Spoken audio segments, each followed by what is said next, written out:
Hi, welcome to Basics. I'm Logan, I'll be your instructor, and this is chapter 7. So, congrats, made it through the first two riffs, like chapters. You learned all of Everlong, and now you're on the harder riffs.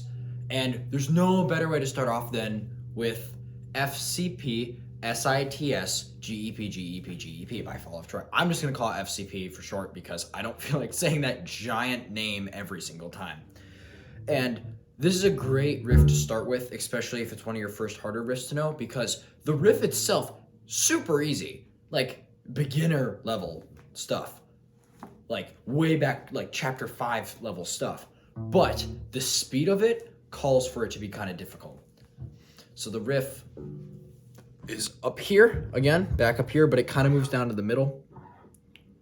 And it is...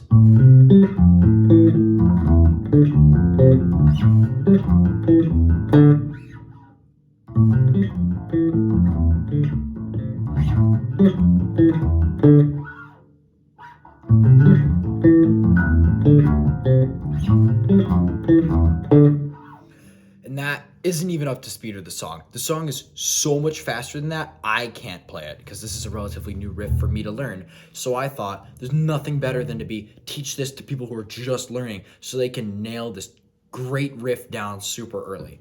So for what I'm doing here is I'm just going and I'm hitting the third and second string with my first finger moving up, and then my second finger's coming in to back up on the first string.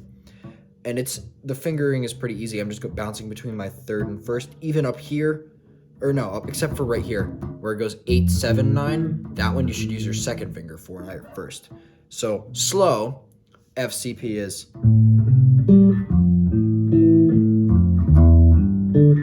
And you can double up on that 8, 7, 9 if you want, but you don't have to.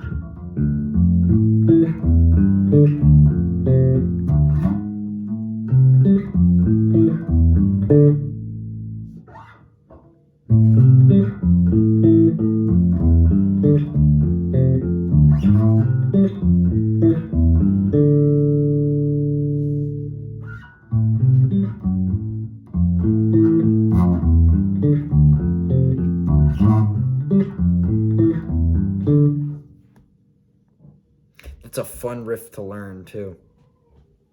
It's a good song. Highly recommend that song. So then after that song, we're gonna learn, even though it says that I'm probably not gonna teach slap because slap's pretty hard, this next song kind of really calls for it. So if you learn slap, I highly, highly recommend to try it out with this song first. But because I don't really know how to use slap, I'm not going to teach it to you because I don't want to teach it to you incorrectly or teach it to you in a way that confuses, because I don't really know how to use it. So I am not ready to teach it yet. But like the bigger bass, the upright bass, that's just something I'm going to learn later. My playing. So the next song is Can't Stop by Red Hot Chili Peppers. And actually, it's not in the tab itself, but the beginning of that song is just holding down that first note of just...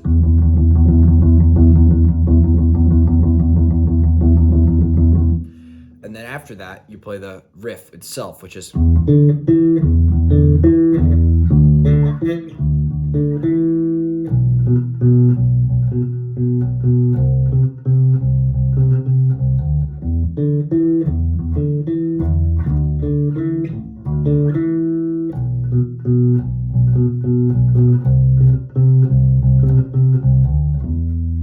So what I'm doing there is, again, I'm using my finger, I'm kind of folding it down in the crease between my knuckle to hit these. You don't need to do that with your finger. You could actually... That's probably a better way of playing it, but I just got in the habit of doing that, and it's hard to break. And in the tab itself, there's a lot of X's. Those are supposed to be dead notes for if you're slapping. So if you're slapping, it's going to sound like a...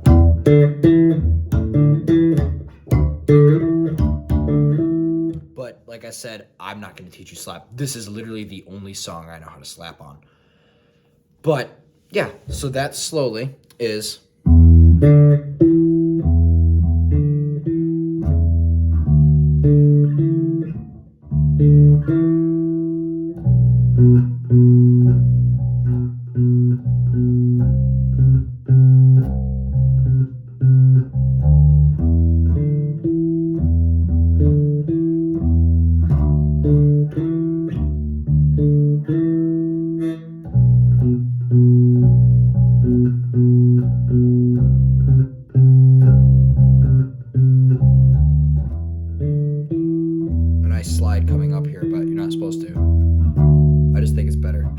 that's a slide. But this next part is not supposed to be a slide.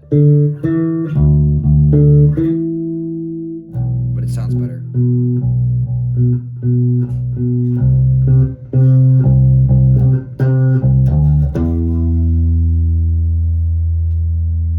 So there's some Red Hot Chili Peppers with Can't Stop. And that's a great song, very iconic on bass. Again, another stadium gem between that one and Seven Nation Army. Well, yeah, so that's a good one to learn. It's kind of a solo, kind of solo-y, but not fully committed to a solo, so you don't need to like worry about playing by yourself if you were to play that. But also, if you want to play by yourself and want to have a solo, you could do that. So this next one is Guns N' Roses with Sweet Child of Mine. That bass, this is a solo, the bass solo.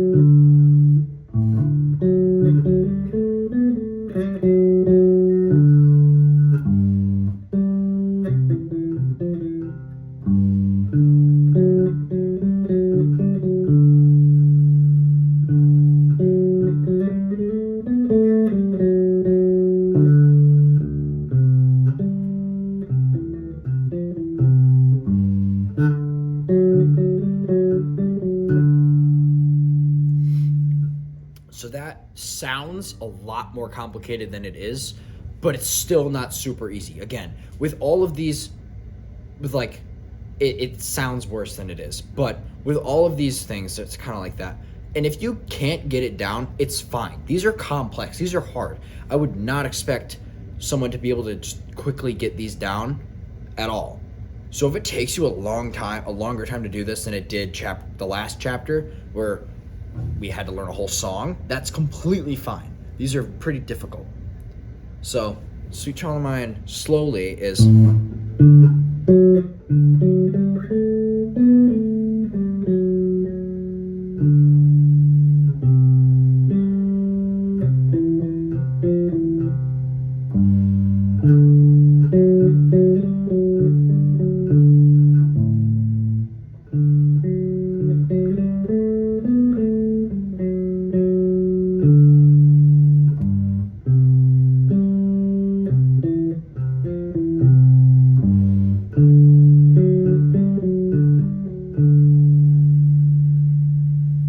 There's not really any like tips or tricks I can give you other than just practice that one. Yeah, and then the final groove that I'm going to teach you before we move on to the next chapter, which is a whole different thing, is Rage Against the Machine, which is in drop D. So I'm going to quickly switch my bass, and then we'll be back. All right, so now I got the bass that's in drop D, the orange one. So now we can play Killing in the Name Of by Rage Against the Machine, which is our last difficult riff to know. Mostly because it's very hammer-on-y, and also it's a good one to know in drop D, and once you get the speed right, it's pretty quick. So like all of those, it's kind of all of the aspects that we kind of learned earlier in the advanced one, I'll put together into one. So I thought it was a good way to cap things off. It's very iconic bass too, so bass line, thought it'd be pretty cool to finish that. So it pretty quickly, like up to speed, sounds like.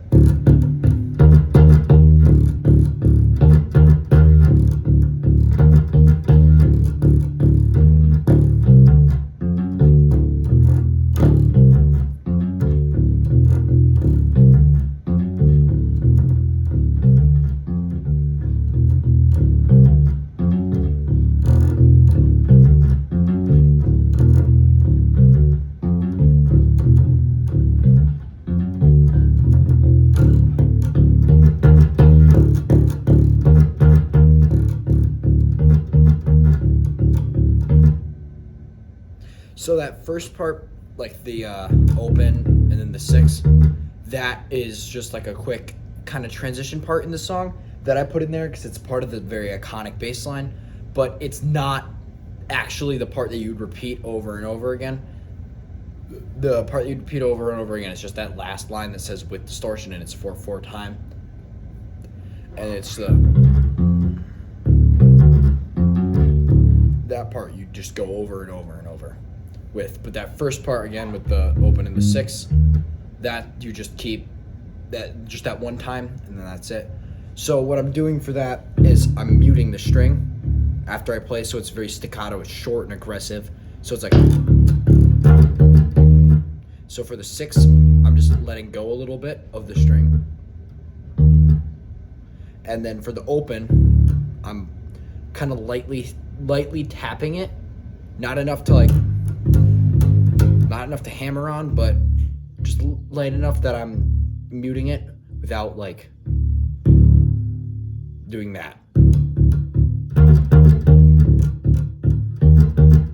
Depending on like what finger you use when you mute it with your hand, it kind of changes as to what one you use for the 6, but it doesn't really matter. So killing the new F slow, like not up to speed, half speed I would say, is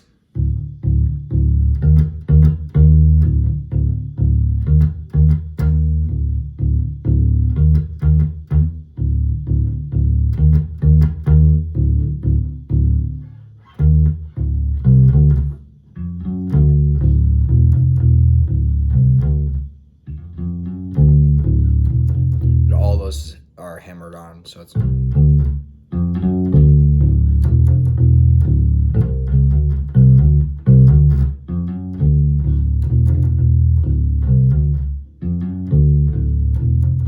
if you can't see what I'm doing is I'm starting with the 2nd finger there. And I'm kind of